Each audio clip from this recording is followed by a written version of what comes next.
Okay, hi guys. I'm slightly unwell today, so best time to do another chapter of Peter Pan. All JM Barrie's own work.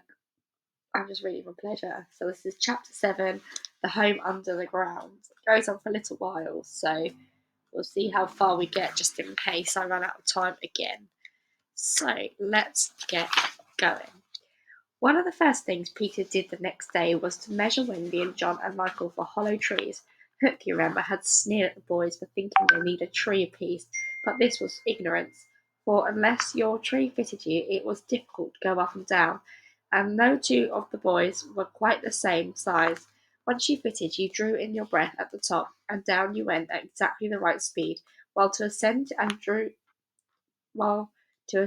drew in and let out alternatively and so wriggled up. Of course, when you have mastered the action, you are able to do these things without thinking of them, and then nothing can be more graceful. But you simply must fit, and Peter measures you for your tree as carefully as a suit for clothes. The only difference is being that the clothes are made to fit you, while you have to be made to fit the tree. Usually it's done quite easily, as by your wearing too many garments or too few. But if you are bumpy in awkward places, or the only available tree is an odd shape, Peter does some things to you, and after that you fit. Once you fit, great care must be taken on fitting, and this, as Wendy was to discover to her delight, keeps a whole family in perfect condition. Wendy and Michael fitted their trees at the very first try, but John had to be altered a little. After a few days' practice, they could go up and down as gaily as buckets in a well, and how ardently they grew to love their home under the ground, especially Wendy. It consisted of one large room, as all houses should do, with a floor in which could dig if you wanted to go fishing, and in this floor grew stout mushrooms of a charming colour, which were used as stools. A nether tree tried hard to grow in the centre of the room, but every morning they sawed the trunk through, level with the floor. By tea time it was always about 2 feet high, and then they put a door on top of it, the whole thus becoming a table. As soon as they cleared away, they sawed off the trunk again, and thus was more room to play. There was an enormous fireplace which was in almost any part of the room where you cared to light it, and across this Wendy stretched strings to make made a fire from which she suspended her washing. The bed was tilted against the wall by day and let down at 6:30, when it filled nicely half the room, and the boys except Michael slept in it lying like sardines in a tin. There was a strict rule against turning round until one gave the signal. When all turned at once, Michael should have used it also, but Wendy would have a baby, and he was the littlest, and you know what women are, and the short and long of it is that he was hung up in a basket. It was rough and simple, and not like unlike what baby bears would have made of an underground house in the same circumstances. But there was one recess in the wall, no larger than a bird cage, which was the private apartment of Tinker Bell. It could be shut off from the rest of the home by a tiny curtain, which Tink, who was most fastidious, always kept drawn when dressing or undressing. No woman, however large, could have had a more exquisite boudoir and bedchamber combined. The couch, as always called it, was genuine cream mud, with club legs, Schifarian bread spreads, according to what fruit blossom was in season. Her mirror was Puss in Boots, of which there were now only 3, unchipped, known to fairy dealers. The washstand was pie crust and reversible, the cheap chest of drawers an authentic charming of the 6th, and the carpet and rugs of the best, at the early period of Marjorie and Robin. There was a chandelier from Tiddlywinks for the look of the thing, but of course she lit the residence herself.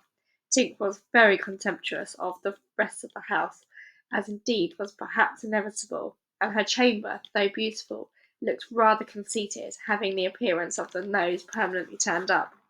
I suppose it was all especially entrancing to Wendy, because those rampageous boys of hers gave her so much to do. Really, there were whole weeks when, except perhaps with the stocking in the evening, she was never above the ground. The cooking, I can tell you, kept her nose to the pot. The chief food was roasted breadfruit, yams, coconuts, baked pig, mammy apples, tapa rolls, and bananas washed down with calabashes of popo. But you never exactly knew whether there was a real meal or just a make believe. It all depended upon Peter's whim. He could eat, really eat, if it was part of a game, but he could not stodge, just feel so stodgy, which is most children like better than anything else. The next best thing being to talk about it. Make believe was so real to him that during a meal of it you could see him getting rounder. Of course it was trying, but you simply had to follow his lead, and if you could prove to him that you were getting loose for your treat, he'd let you stodge. Wendy's favourite time for sewing and darning was after all they'd gone to bed. Then, as she expressed it, she had a breathing time for herself, and she occupied it in making new things for them, and putting double pieces on the knees, for they were all most frightfully hard on their knees. When she sat down to a basket full of their stockings, every heel with a hole in it, she would fling up her arms and exclaim, "Oh dear, I am sure I sometimes think spinsters are to be envied." Her face beamed when she exclaimed this. You remember about her pet wolf? Well, it very soon discovered that she had come to the island, and it found her out, and they just ran into each other's arms. After that it followed her everywhere. As time wore did she think much about the beloved parents she had left behind her? This is a difficult question, because it is quite impossible to say how time does wear on the Netherlands. Where is it calculated by moons and suns, and there are ever so many more of them than on the mainland. But I'm afraid that Wendy did not really worry about her father and mother. She was absolutely confident that they would always keep the window open for her to fly back, and this gave her complete ease of mind. Sorry, I had a quick drink there. What did disturb her at times was that John remembered his parents vaguely, only as people he had once known, while Michael was quite willing to believe that she was really his mother. These things scared her a little, and nobody anxious to do her duty. She tried to fix the old life in their minds by setting them examination papers on it, as like possible to ones she used to do at school. The other boys thought this awfully interesting and insisted on joining, and they made slates for themselves and sat round the table writing and thinking hard about the questions she had written on another slate and passed around. They were all most ordinary questions. What was the colour of mother's eyes? Which was taller, father or mother? Was mother blonde or brunette? Answer all three questions if possible. A. Write an essay of not less than 40 words on how I spent my last holidays, or the characters of father and mother compared. Only one of these to be attempted, or 1. Describe mother's laugh, 2. Describe father's laugh, 3. Describe mother's party dress, 4. Describe the kennel and its inmate. They were just everyday questions like these, and when you could not answer them, you were told to make a cross, and it was really dreadful. What a number of crosses even John made! Of course, the only boy who replied to every question was Slightly, and no one could have been more hopeful of coming out first, but his answers were perfectly ridiculous, and he really came out last, a melancholy thing. Peter did not compete.